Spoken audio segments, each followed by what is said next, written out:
leitura, ela vai tratar do povo que subia no Monte para orar.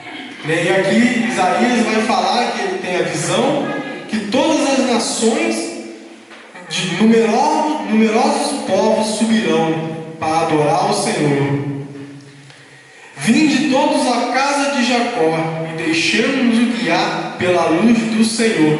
Um direcionamento que já na primeira leitura o Senhor vai nos dar, de buscar Deus, buscar as coisas de Deus.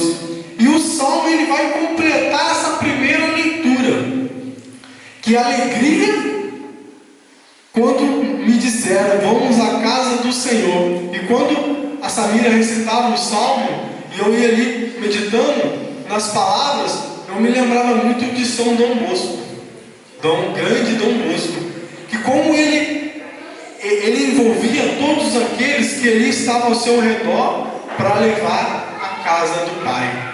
Uma pequena história de Dom Bosco, só para contextualizar um pouco do texto. Dom Bosco, quando criança, ainda jovenzinho, ele andava distâncias longes para ouvir o sermão, voltava de novo aquela distância longe e replicava na sua aldeia ali. E o interessante não era isso. Claro que isso já é muito interessante, mas o que mais me chamava a atenção é que ele botava uma regra. Porque Dom Bosco também apresentava números pirotécnicos, de mágicas, para atrair o povo ali da sua aldeia para a palavra. Mas era engraçado que tinha pessoas que queriam só ver um espetáculo lá dele dando mortal, fazendo mágica, os truques. E aí ele botava uma regra, que só poderia assistir os truques quem estava no sermão. E ali ele pregava a palavra de Deus. Tudo aquilo que ele ouvia, que ele andava a distância longe, no sermão de domingo, ele trazia para dentro da sua aldeia. E isso num contexto de vigilância. É isso que o Evangelho vai nos dizer sobre vigilância. A vigilância do Evangelho, aqui Jesus vai se comparar com o ladrão, né? Se o dono da casa soubesse que o ladrão viria, botaria ali guardas, ligaria para a polícia antes, não é verdade? E aí Jesus faz essa comparação. E aí, mais um pouquinho acima no Evangelho, Jesus vai dar dois exemplos, da mulher no moinho e do trabalhador no campo. E por quê? Esses dois exemplos de duas pessoas praticamente iguais, mesma profissão, o mesmo trabalho, a mesma rotina. E por que um sobe e o outro não? Por que um é chamado e o outro não? Será que nós nos espelhamos muitas das vezes dentro da própria igreja? Será que o Senhor está nos chamando e eu não estou ouvindo? E aí a gente entende qual é o contexto da vigilância, da qual o Senhor vai nos dizer no Evangelho. Ficai atentos, buscai as coisas do céu, buscai as coisas do alto. Que alegria quando alguém me convida a ir à casa do Senhor. Que alegria estar na presença de Deus. São Paulo, já na segunda leitura, vai nos advertir. E é interessante que São Paulo sempre é esse que nos puxa a orelha, né? Vós já sabeis que tempo estamos, pois já é a hora de despertar. Porque às vezes nós dormimos, às vezes nós estamos dentro da igreja e não conseguimos ouvir aquilo que o Senhor vem nos dizer. Quando o Senhor fala vigiai, é despertai, como São Paulo vai dizer. Porque, com efeito, agora a salvação está mais perto de nós do que quando nós abraçamos a fé. Ou seja, quando nós, lá atrás, alguém nos fez o convite, quando nos foi feito o convite a estar na casa do Pai, que alegria. Porém, a cada dia que passa, a nossa salvação está mais perto, também pode estar mais longe, porque nós, às vezes, fechamos o nosso coração. E aí, São Paulo vai me dizer, a salvação está mais perto, porque cada dia que passa é um passo diante de Deus, é um passo diante das coisas de Deus. E São Paulo vai nos direcionar para isso. Ficai alerta, a noite já vai adiantando, o dia vem chegando. despojemos das ações das trevas e vistamos as armas da luz. E aí a gente volta mais uma vez no Salmo. O Evangelho de hoje, a liturgia de hoje, ela é muito rica, porque uma vai completando a outra e vai nos dando a luz. Com efeito, despojemos das ações das trevas e vistamos as armas da luz. E lá no Salmo vai dizer assim: por amor a meus irmãos e meus amigos peço, a paz esteja em ti. Pelo amor que tenho à casa do Senhor, eu desejo todo bem. O salmista ele vai nos contemplar a viver em comunidade. Essa união que nós devemos ter. Eu com o João, com o Mário, com a Leia, com a tia Rita. Essa comunhão de dons diferentes. O Mário, baterista, rapidinho pegou, a tia Rita nos encanta. O João com a foto, e eu falo pra caramba. Vocês notam. Deixar eu vou embora. E assim a igreja cresce, assim a igreja se une. Como era nos discípulos. Por isso que o salmista vai nos dizer: por amor aos meus irmãos. Não é amor somente a mim, é por amor aos meus irmãos de comunidade. E eu sempre digo isso, que a palavra comunidade ela é muito rica. A comum, todos nós temos o mesmo objetivo, de buscar o reino do céu, de estarmos vigilantes. Quando a Silésia aqui vacilar, a Silésia, vigia. A Natália que fala isso para mim quando eu faço mesmo uma piada, ela olha para mim, vigia, Wellington, vigia. Nós estamos vigilantes, por isso que Jesus nos reúne. Jesus, quando manda os discípulos, ele manda de 2 em 2, porque é um ajudando o outro, é um pelo outro, nos dons diferentes. Por amor aos meus irmãos. E aí, São Paulo ainda ele vai além. Padecemos honestamente com pleno dia, nada de glutonerias e bebedeiras. E aí São Paulo vai nos dando um caminho. E aí a gente volta de novo para o Evangelho. Por isso vós também ficais preparados, porque na hora em que menos pensais, o Filho do Homem virá. E essa certeza, dessa fé expectante, o advento, nós nos preparamos para o nascimento de Jesus, né? E é bonito. A gente monta o presépio, enfeita nossas árvores de Natal, a casa fica um clima de paz. Nem parece no decorrer do ano. O Natal ele tem essa magia de fazer a paz. O Natal ele tem isso porque é o nascimento de Jesus que nós celebramos. Mas o Evangelho ele vai falar da vinda de Jesus gloriosa. Ele já vai nos preparar para essa vinda de Jesus. Porque o Filho do Homem virá. E essa é a certeza que nós temos que ter no nosso coração. A vigilância que Jesus vai nos dizer no Evangelho é justamente essa vigilância de estarmos preparados para Ele, para a volta dele gloriosa. E aí, no Advento, no Natal que nós preparamos, essas 4 semanas que nós nos tornamos na expectativa. Eu costumo dizer que os 2 momentos mais bonitos que tem dentro da igreja é o Natal e a Quaresma. A Quaresma que ali termina na Páscoa. Por quê? O Natal nós preparamos o nosso coração, né, para o nascimento de Jesus, o cumprimento da promessa. E ali nós programamos viagens. É gostoso viver esse tempo dentro da igreja. Nós nos vamos preparando. E na Quaresma também. A Quaresma, mesmo quando a gente vai dentro da igreja, na São Benedito, que os santos estão cobertos, é um tempo dolorido, mas na vigília pascal nós já despertamos aquilo que eu acredito que os discípulos despertaram. Eu sinto isso dentro do meu coração, a ressurreição de Jesus.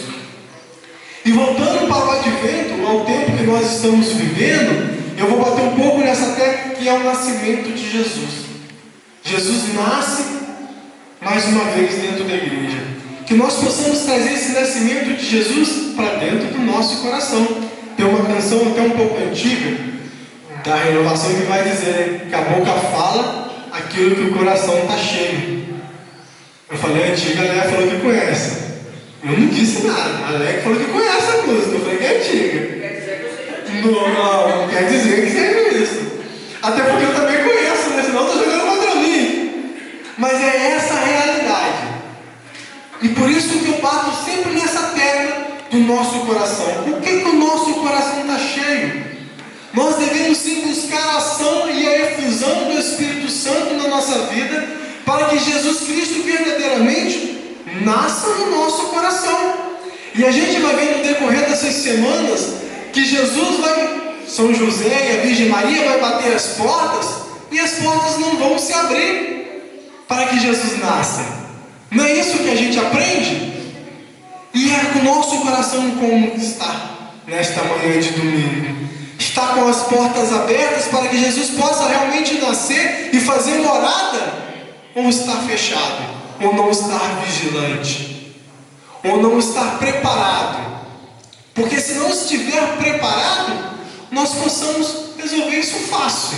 É só pedir para que o Espírito Santo de Deus haja no nosso coração em preparação do Natal, que nós possamos viver um Natal especial. E que detalhe, que eu falei da gente preparar as árvores de Natal, por exemplo, nós devemos sim preparar isso.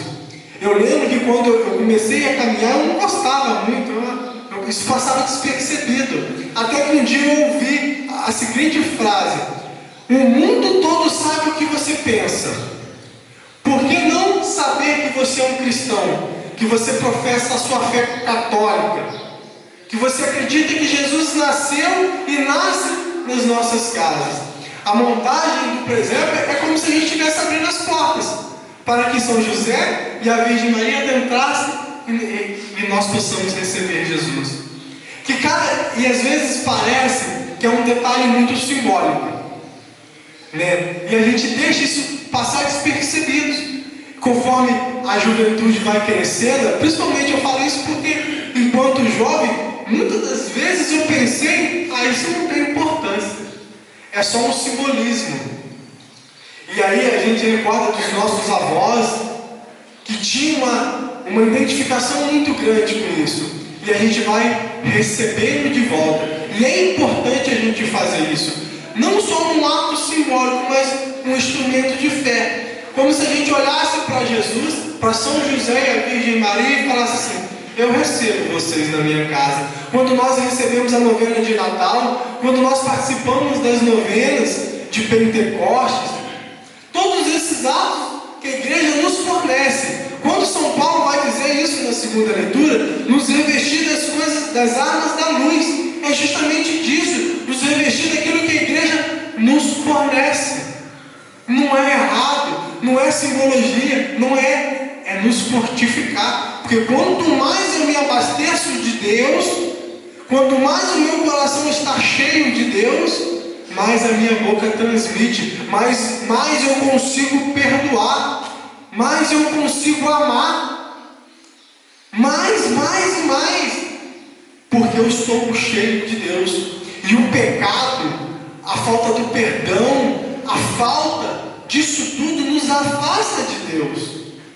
Nos afastando de Deus é veneno que eu mesmo bebo. E é por isso que aqueles dois que estavam no campo trabalhando não estavam vigiando. E é interessante que o Evangelho ele vai relatar isso, a mesma profissão, né? O Evangelho vai falar que um estava no campo e o outro estava na cidade. Não, é a mesma profissão de dois homens, duas mulheres. As duas trabalhavam no moinho, os dois trabalhavam no campo. Um subiu e o outro não, porque o outro não estava vigilante, né? O outro não estava preparado, não estava ansioso. Uma das passagens da Quaresma, da Semana Santa principalmente, na Semana Santa vai a fé expectante das mulheres, né? As mulheres que levantaram cedo e foram lá para visitar o corpo e perfumar o corpo de Jesus, foram elas que viram a ressurreição de Jesus, porque elas estavam na expectativa do cumprimento da promessa, e elas não desistem, e é essa fé que nós temos que ter dentro do nosso coração, de ir ao encontro de Deus, de estar vigilante para que o dia que Jesus voltar, no dia que Jesus voltar, eu já sabia, porque eu estou aqui na esperança. E São Paulo vai dizer: falta menos tempo. Falta menos tempo, desde quando eu comecei a falar e até agora. Eu falo pra caramba. Essa fé que nós temos que ter. Saímos dessa igreja hoje na certeza: falta menos tempo. Eu tenho que me preparar. Eu tenho que buscar. Eu tenho que me revestir. Eu tenho certeza que aqui a comunidade vai preparar as equipes de novena, de Natal. E aqui a gente sempre foi assim. Às vezes falta gente. E se você está aí hoje, se voluntaria a participar de uma dessas equipes, para estar aí nas casas, estar na igreja, rezando, nos preparando. É por isso que Jesus reúne 12 apóstolos, para que um ajude o outro, para que eles façam novena de Natal. É claro que a novena de Natal foi instituída bem depois na igreja, mas é que essas missões que é dada pela igreja, nós possamos concluir, que nós possamos levar o Evangelho como São Dom Bosco levava. E é interessante, só para finalizar essa pregação, no momento mais difícil da vida de Dom Bosco, quando ele se torna enfermo, toda aquela juventude que ele acolhia dentro da igreja, que ele levava para dentro da igreja, juventude marginalizada, é aquela juventude que faz uma vigília de oração no seu leito, no hospital. Eles se revezavam em oração. Um rezava de hora até tal hora, eles iam se revezando. E milagrosamente, São Dom Bosco se recupera e vem a se tornar ainda mais, ele já era, mas ainda mais o santo que nós conhecemos hoje no mundo inteiro. Aonde você vai no mundo, você ouve falar de Dom Bosco. Então que nós possamos ter essa mesma fé, expectante, vigilante, de buscar cada vez mais aquilo que Deus nos oferece para a nossa santificação, para nós, no dia, sermos levados também ao céu. Porque eu quero, Mário, estar com você lá. Ai de você se não chegar. É nessa certeza de comum unidade, comum, a gente tem o mesmo pensamento, de ir sempre no sentido da evangelização, na pastoral da criança, na pastoral do canto, na renovação carismática, no terço mariano, na adoração ao Santíssimo. O único intuito é evangelizar, que nós possamos, através dessa comunidade, dessa rua aqui, estar com a igreja lotada, porque a gente tem um único intuito, pensamento comum: evangelizar e unidade. Nós possamos ter a unidade de olhar para o meu irmão que é diferente, que tem um dom diferente do meu, e falar assim: estamos juntos. O que você precisar de mim, eu estou aqui. E o que eu precisar de você, eu quero que você esteja aí também. Isso nos une como comunidade. Isso que fez os apóstolos concluir o que a gente vive hoje. Em Atos dos Apóstolos vai dizer que as pessoas chegavam porque viam como eles se amavam. Que nós possamos também experimentar esse amor, experimentar o Natal, viver o Natal nessas 4 semanas. Que nós possamos experimentar isso, e que você já possa ficar de pé, pedindo que o Espírito Santo venha sobre você, que o Espírito Santo possa te dar essa unidade, que o Espírito Santo possa, assim, no seu coração, modificar tudo aquilo que você quer que seja modificado. Às vezes a gente não quer, às vezes a gente não deseja, mas o Espírito Santo tem o poder do convencimento. Que você possa nessa manhã pedir esse poder do convencimento. Fala assim para o Senhor: Senhor, me convença. Nesta manhã eu quero ser convencido.